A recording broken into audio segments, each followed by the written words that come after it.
diapers they should have every day. You can offer suggestions on how to do things a little bit, what's the word I'm looking for? More efficiently, maybe. Okay. Diaper changes. Diapers are a big one. I feel like they never want to put the diaper on tight enough. And I'm like, gotta put it a little tighter, or else you're gonna be changing a lot more clothes and sheets and everything else. Especially on those boys that like to pee right out of them. All right, discuss with the mom how well the baby's feeding. These are all conversations that happen every time you're in the room. Like, when was the last time the baby fed? How well did the baby eat their breastfeeding? Do you need to see the lactation consultant? How often is the baby eating? All of that. Check the breast for engorgement. Check the nipples, make sure there's no cracking, blisters, anything like that. That's probably an indicator the baby's not latching correctly, and they should see the lactation consultant. If the baby's getting formula, we ask how much the baby's eaten. Usually some type of sheets that they're, okay, when you have a baby, they'll give you a little sheet, and the mom will keep track. Oh, at this time the baby breastfed for 10 minutes and had a wet diaper, or ate an ounce and had a dirty diaper. They keep track of it, and then we just take it and we put it all in the computer. The skin is assessed for jaundice. We'll talk about jaundice in a few chapters. Jaundice is the yellowish color of the baby's skin. It indicates that there's high bilirubin levels in the baby's blood, which we have to monitor for, because untreated jaundice can lead to something called bilirubin encephalopathy, which causes brain damage. So we monitor all babies for jaundice. Teaching newborn care includes using a bulb syringe. Are you guys familiar with a bulb syringe? A little suck out their mouth and nose. How to take temperature, what to expect for increase in number of voids, stool, feeding, any signs to report that are concerning, and follow-up appointments for well baby care. We're not going to go over all of these advantages for breastfeeding, but it does have quite a few advantages. One of the biggest one, in addition to the nutritional benefit for the baby, the ease of feeding, right? The food's always with you. You don't have to, if you're leaving the house, you don't have to worry, did I bring enough bottles? Did I bring enough formula? You know, do I have what I need? Do I have the bottle warmer and all that other stuff? It's there and it's ready to go all the time. You know, there's benefits for a baby as far as possibly having less allergies when they're older. It's easier digested. For the mom, though, that suckling promotes the return of the uterus to the pre-pregnant state. So putting the baby on the breast and breastfeeding releases oxytocin. Right? And oxytocin is going to help the uterus contract. So it's going to help that uterus shrink down in uterine involution like it's supposed to. All right, HIV and the human T-cell lymphotrophic viruses are contraindicated for breastfeeding.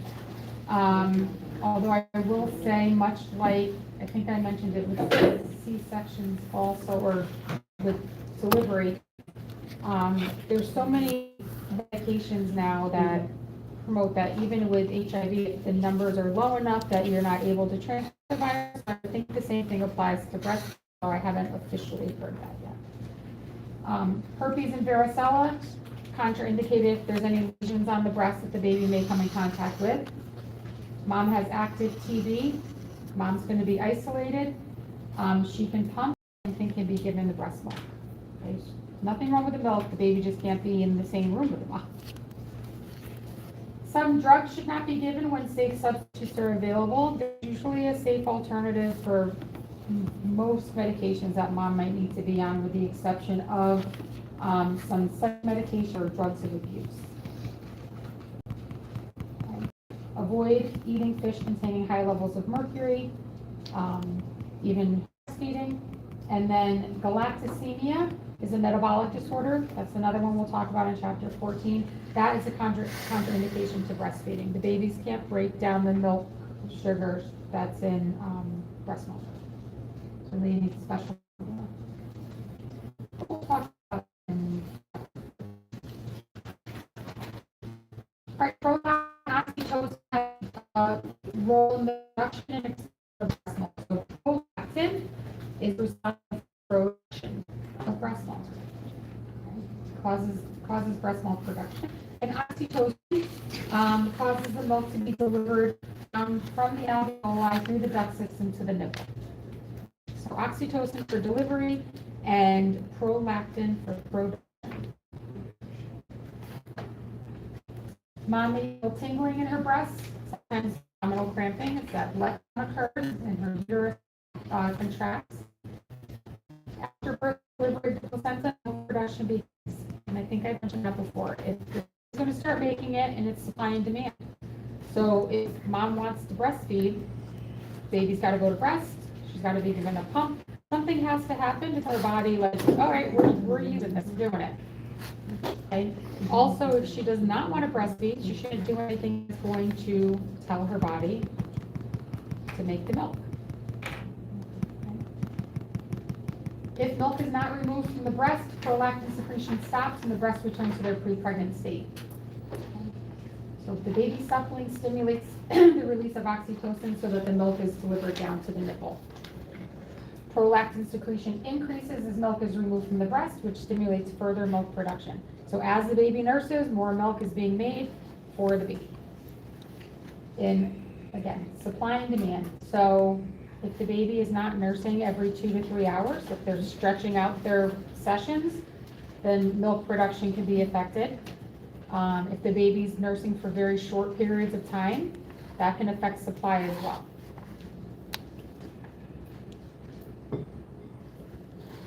All right, there's different stages of breast milk, which we'll talk about in a minute, but when mature milk is in,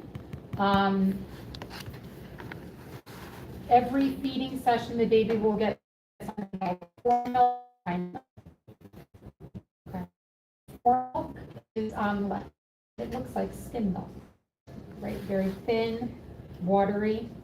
And I always say milk first quenches thirst. Right? It's intended to quench the baby's thirst and provide that instant satisfaction. The hind milk looks much more dense and creamy, and that has a higher fat content. So if a baby is only nursing for about 5 minutes, they're going to want to eat again in 20 minutes. They're not nursing long enough to get to this hind milk, which is what's going to keep them full for a longer period of time. If you've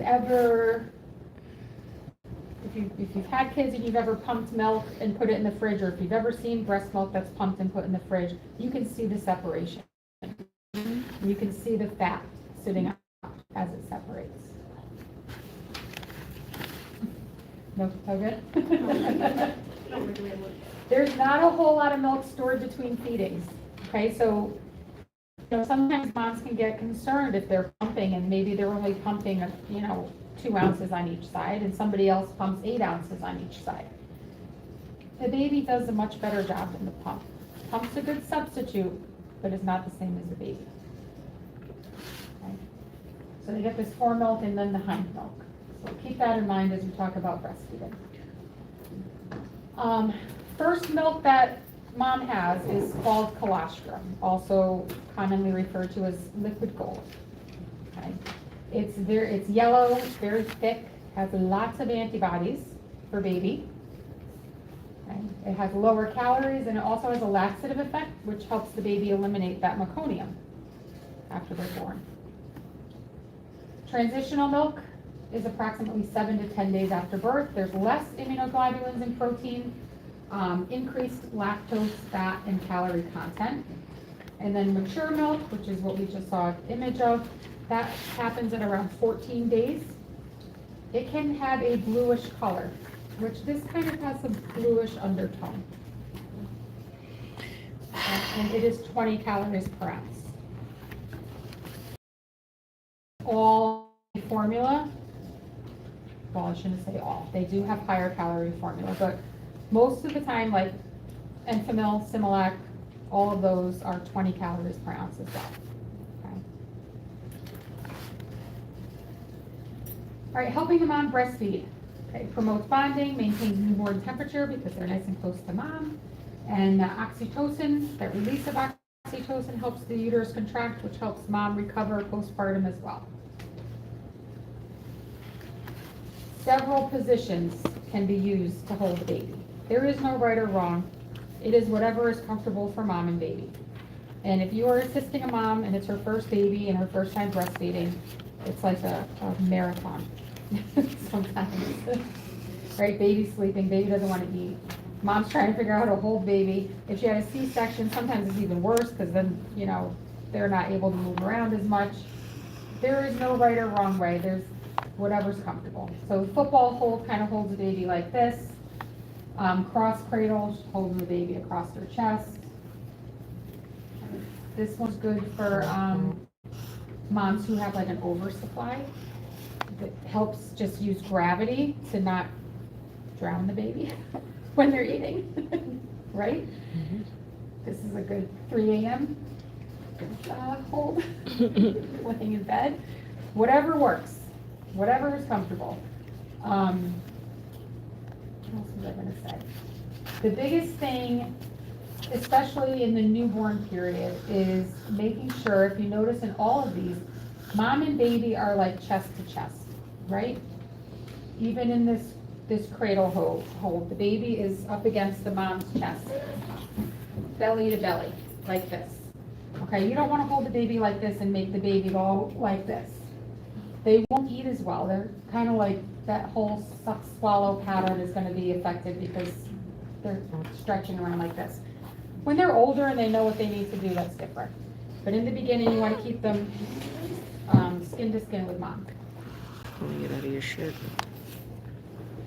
Latching, you want to teach the mom to allow the baby to become alert and hungry but not frantic, especially in the beginning because they don't know what they're doing. And when they're frantic, they just want whatever is easiest, and breastfeeding is not always the easiest for them, okay? So we'll look at different signs, different hunger cues in a second. Baby's mouth should be nice and wide open, tongue down, and as soon as their mouth is nice and wide and their tongue is down, just walk it. Sometimes I'm gonna be like, don't touch anything. Let me just wait, and then now take the baby. I swear I do sometimes, but just let me have the baby for a minute. They have to, in order to get a proper latch, their tongue has to be down, and their lips kind of have to be like flared out. They can't be latched down like this. That's how you're gonna end up with cracks and bleeding and blisters, which nobody wants.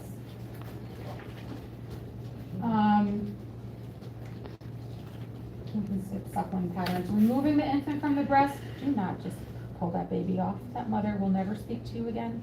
Okay, that suction is strong. You need to break that suction before trying to take the baby off. Okay, you can do that by sliding your pinky into the corner of their mouth with a glove on, or pulling down on their chin to get them to unlatch. Sometimes they unlatch on their own. Some of them will stay there forever if given the opportunity. Mm-hmm. All right, evaluating intake of the newborn. Sometimes moms struggle with this because they are like, oh, I don't know how much they're getting. Like, are they getting enough? Like, they can't see anything. You bottle and you're like, oh, yep, they took 3 ounces. Like, you have no idea. And even if, you know, maybe she only pumps 2 ounces on one side, which is perfectly fine. You know, is that enough for the baby? Like, you don't really know, right? Is that what the baby got? Did the baby get more? There's no way to tell. So, some of the things that she can look for, that down, the tingling in the breast will tell her that the milk is coming. The milk is getting ready for the baby. Baby nurses for 15 minutes per breast, 8 to 10 times per day. You can hear the baby swallowing. They're content or relaxed after they feed, right? They're still hungry. They're not going to be content and relaxed. Biggest thing, diapers. If they're not taking anything in, they're not going to put anything out, right? So wet diapers, 6 to 8 wet diapers a day. I'll tell you that they're drinking enough. They're pooping every day. Babies that are breastfed poop 3 times a day in the beginning, but at least once a day is good. And then the breast feels soft after feeding, more so in the beginning when moms have that engorgement. All right, they will lose weight in the beginning, it's totally normal. Usually by 2 weeks or so, they're back to their birth weight. And that'll be one of the other indicators that they're taking in enough back to their birth weight.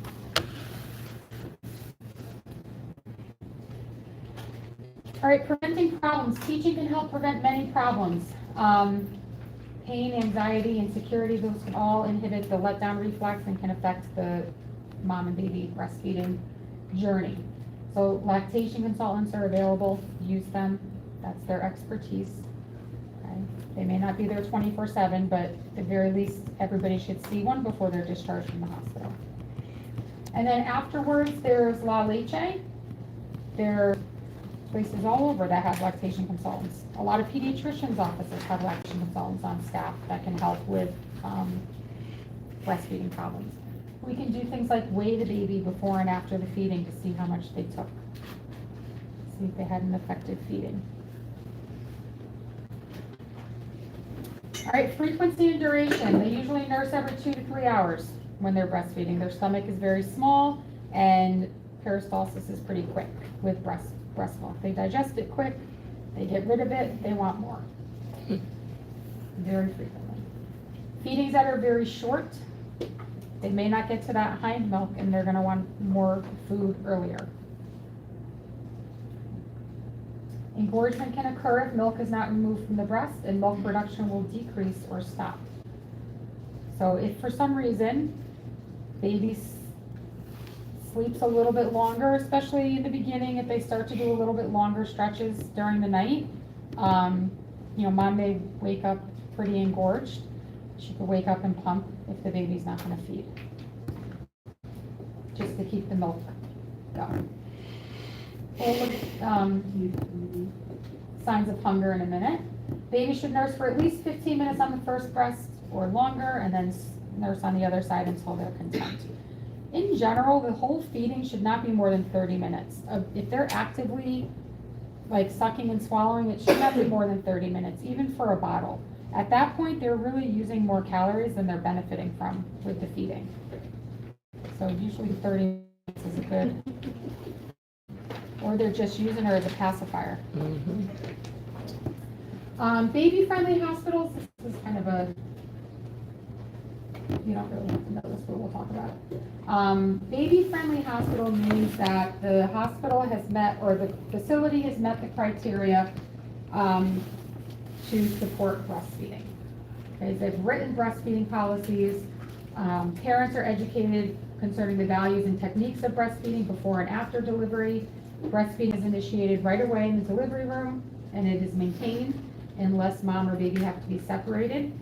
The baby is fed only breast milk, and they're fed on demand. So none of this like, oh, nope, they're not due to eat for 3 hours. Like, if they want to eat again, they eat again. Bless you. If for some reason mom can't breastfeed or having trouble getting the baby to latch on, we have donor milk that they'll use if the parents consent to it, because the baby gets breast milk only. Okay, rooming in 24 hours a day, no pacifiers, no artificial nipples, so no bottles. If the baby's not going to breast, then we've used cups for cup feeding or spoon feeding. Where I work per diem, they just got a whole supplemental nursing system, like anything to avoid putting a bottle in the baby's mouth, pretty much, for a mom that wants to breastfeed. There are no formula samples, nothing. And if we have to like document thoroughly why the baby's not breastfeeding, it's kind of crazy. All right, because there was such a small amount of continued breastfeeding beyond 6 months. Okay, so the goal is to have longer breastfeeding journeys. So Baby Friendly Hospital was initiated for Healthy People 2030. These policies are effective any unit where a mom may be admitted for care, not just postpartum. So let's say mom goes home from the hospital and 6 weeks later she falls and breaks her leg, and now she's on an ortho floor. They have to follow the same policy, which I'm sure they love. Having a baby on the ortho floor with them. Workplace support includes time and space for breastfeeding and milk collection for at least a year. after birth. You have to be able to provide a space for the mom to continue to pump for up to a year after birth. And pacifiers are not introduced until 3 to 4 weeks of age once breastfeeding is established. Okay, so it's not that if they're, no pacifier, it's just the first few weeks until breastfeeding is going smoothly and there's no issues before you give them anything else. All right, sleepy newborns, sometimes you have to wake them up for feedings. Gotta unwrap them, maybe change their diaper. Even if they're awake, alert, and you put them on the breast and they fall asleep after 5 minutes, unwrap them, try and wake them up a little bit and get them to feed. Fussy newborns, you gotta calm them down first. So here are our hungry. When they start kind of licking their lips and they start rooting a little bit, like moving their mouth around, you think, oh, it's so cute. They're telling you they're getting ready to eat. They're hungry. Start thinking about feeding them. Okay? And then they start putting their hands up and they're like, trying to put their hands in their mouth, like, step it up. Okay. Especially in the beginning, once they get to here, it's going to be very hard to get a baby that's screaming like that to latch onto the breast because they have no idea that that's where they want to be, right? And that's where they need to be for food. They're just angry that their needs were not met up here.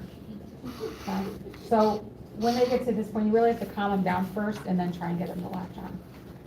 Swaddle them, console them, and then you can try and get them to latch. Once they're a little bit older and they know what they're doing, it doesn't matter. They figure it out. All right, some moms have flat or inverted nipples. Might have to do some tricks to get these babies to latch on. You can use a pump, mom can use a pump for a little while to kind of draw the nipple out, give the baby something to latch onto. We have nipple shields that it lays over the nipple. It's like silicone and it gives the baby something to latch onto. All right, supplemental feedings of formula or water are not offered. We don't give babies water, period. If they need something, they get breast milk or formula.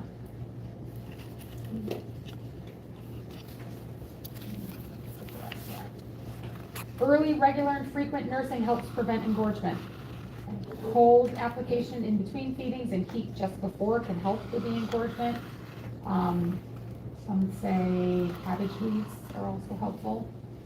Something about the cabbage leaves can help with engorgement as well.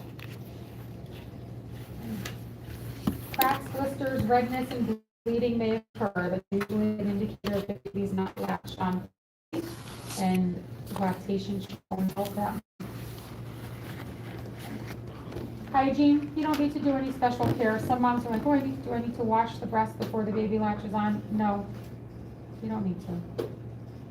I mean, unless you put on like Bath and Body Works, I don't know, some kind of fancy smelling lotion right before you breastfed. You don't need to do anything special. Multiple births, your body will adjust. It can make enough milk for both babies. You can usually help mom with positioning if she wants to. If there's twins, then you can help her get both babies latched on at the same time. Oh, wow. That's a lot. Yeah, I mean, you either do that or you gotta feed one and then feed the other one, and by the time they're both asleep, it's time to feed one again. So I don't know what if there's more than two, it's not a lot, I guess. Yeah. You rotate. Or don't breastfeed any of them and just pump for. Yeah, makes sense. Breastfeeding when they're premature, we'll talk about the preterm infant in chapter 13, but sometimes when they're born early at like 24, 25 weeks, they don't get to eat by mouth at all for the first 10 weeks or so, right? We don't even try and feed them by mouth until they're 34 weeks corrected. So that mom obviously is not going to be putting the baby to breast for a while, but she can pump. Okay, they have a whole breast milk room in the NICU where all the breast milk gets stored, and we have buckets and buckets of breast milk for all the moms. Each one has their own little section. We'll freeze it and defrost what we need as we need it. If somebody had breast surgery, that would be, it depends on what type of surgery was done. We don't have to worry about that. Lactation consultants can deal with that. But you can still breastfeed with augmentations and reductions. Anybody who's not able to put the baby breast, get them a pump. Okay, whether the baby's in the NICU, or the baby's not latching on, or mom has to go to the ICU for some reason, get her a pump so that she can get the process started.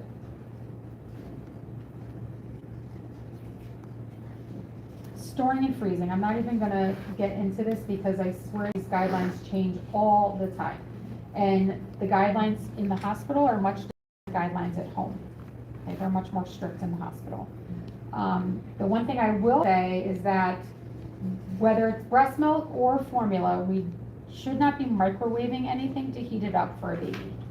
Okay, the microwave, in addition to uneven heating, also destroys some of the immune properties of breast milk. So don't microwave it. Cup of hot water, let it sit in there for a few minutes, warm it up. And even though it feels cold in the bottle, the amount that comes out in the nipple is so small, like by the time it hits their tongue, it's probably not cold anymore. All right, mom needs approximately 500 additional calories beyond her non-pregnant diet. 8 to 10 glasses of uncaffeinated fluid. She'll continue prenatal vitamins. And some foods consumed by the mom change the milk, change the taste of the milk. Broccoli makes babies very gassy. Dairy is another one that some babies have trouble with. Huh? I said, well, broccoli makes people really gassy. Well, cucumbers So I and can imagine what it broccoli. does to a little baby. Dairy is another one, right? If you have a baby that's very spitty, maybe like I'll cut out dairy and see how that works. So they can cut out dairy if they want, if their baby's spitting up a lot. Okay. Medications we talked about, there's usually a safe alternative for most things. All right, weaning, there's no right or wrong time to wean. It's gonna be based on the mom, the baby, and life, what's going on in their life. Sometimes this gradually happens as the baby gets older, right? They're 6 months, 7 months, 8 months, they start eating baby foods, and they start eating table food, and their bellies are getting filled with other things, so they're not nursing every 3 hours anymore. And now maybe they're only nursing 3 times a day or 4 times a day. Okay? So gradually that, as the baby gets older, that process happens. If you have to wean abruptly, well, you shouldn't wean abruptly, but if you have to stop breastfeeding for whatever reason, then you usually just kind of eliminate 1 feeding a day. Okay? Save their favorite one for last. That's usually the one right before bed. Right? And you don't want to pump. Okay? If you're trying to wean and you pump, then you just told your body, oh, I'm still using it. You gotta make more. All right, couple slides on formula feeding. Actually, it might only be 1 slide. Yeah, 1 slide on formula feeding. There's different types of formula. Okay, it comes in the powder that you mix with water. There's a concentrated liquid that you mix with water, and then there's the ready-to-feeds, which you see in the hospital, like these. Okay, you just take the top off, put a nipple on, and give it to the baby. Doesn't matter which type the parents use or what brand they use, just make sure you follow the preparation instructions that are on the package, on the container. Babies who are formula feeding tend to go a little bit longer between feeds. That milk is digested a little bit slower, so they can go through it 4 hours. Again, don't microwave it. No. Because of the uneven heating. And we don't want to prop the bottle up. They can aspirate. It can cause cavities in children who are starting to get their teeth, because that milk sugar that's in the milk is going to sit on their teeth. Okay, discharge planning begins on admission. Since discharge happens quickly after birth, teaching begins before mom's even ready to hear, like, oh, I had a baby? Wait a minute. There's usually some type of clinical pathway or care map that you can follow for discharge instructions. Have you guys seen, what are you guys using for, you use SimChart in clinical? So there might be something under the patient teaching where you can choose what you're doing your education on, what you use, like what teaching, I remember what SimChart has, whether it was like a patient handout, things like that. And I think there's other teaching projects too in clinical that you do. Okay? Teaching all the time. Every time you go in there, you're teaching because they're not there for that long. Okay? Everything that you provide verbal instruction on, you're usually also sending home paper instruction as well. Or it's going to be in their My Chart or whatever. Postpartum self-care. Teaching is done to reduce the risk of complications. Some parents may need more specific instructions. If the mom had something go on during her delivery that puts her at higher risk for some complication, then she'll have different directions. Most providers see the mom in 2 weeks and then again at 6 weeks. At the 2-week appointment, they'll check the perineum or the C-section, depending on what type of delivery she had. And at the 6-week appointment, general health and recuperation, they'll do a vaginal exam to make sure the uterus is fully involuted or it's fully back down to its pre-pregnant size and shape. And they'll check the incisions, make sure they're healed properly, and check the breast. Right, this is a good time to discuss any physical or psychological problems she may be having, how she's adjusting to motherhood, how everybody's doing at the house, partner, any siblings, things like that. I will point out that and peaks at 4 weeks. So they're not catching that 4-week mark. I feel like that's a missed opportunity.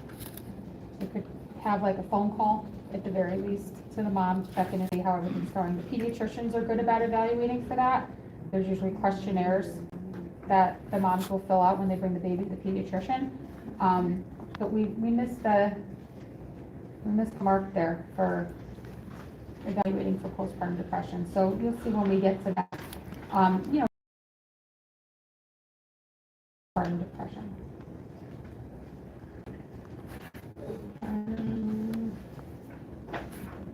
All right, hygiene.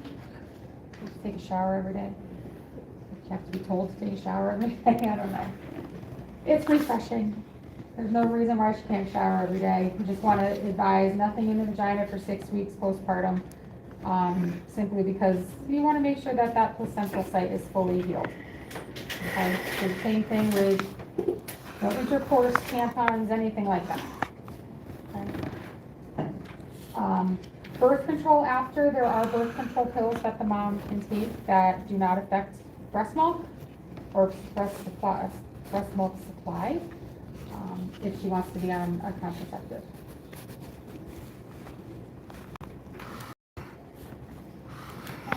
Diet and exercise.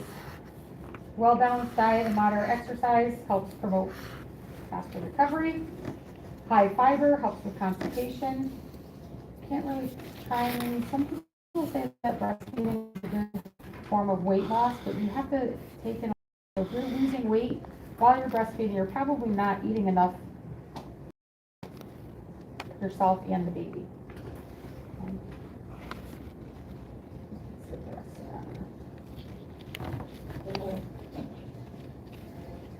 All right, danger signs to look out for. Hemorrhage, infection, and clots are the most common complications, and we're going to go through those in chapter 10.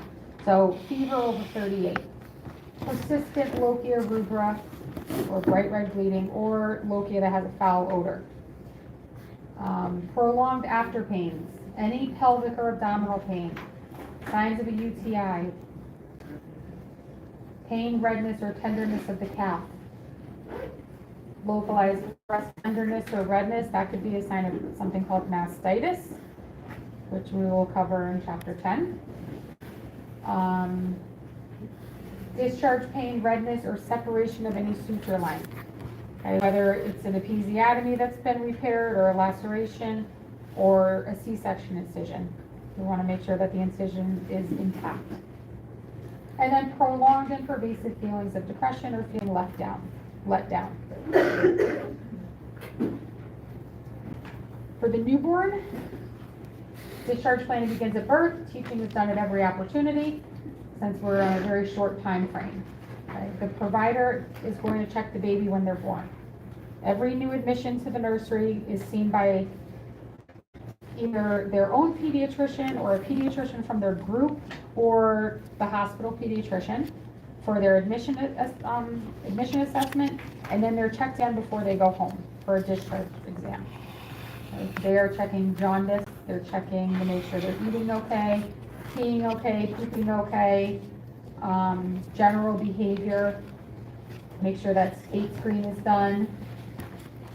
If the baby's discharged before 72 hours, then they'll follow up with the pediatrician sooner, just because jaundice peaks between days 3 and 5. Okay, so if they go home at day 3, they're going to want to see that baby within a day or 2 of discharge. Okay, and then they're seen again at the pediatrician to begin well baby care and immunizations. They'll look at growth and development, nutrition, any problem that the baby's been having or the parent's been having, like is the baby not sleeping well? They'll look at developmental milestones, kind of help them plan for upcoming needs at the next appointment. Your baby might start crawling soon, you might want to child-proof things, put some plugs in those outlets. Teach the importance of car seat safety and their correct use. Okay? Baby should be in the rear facing until they're 2 and in the back seat. Okay. And that's it. Okay. All right. Any questions?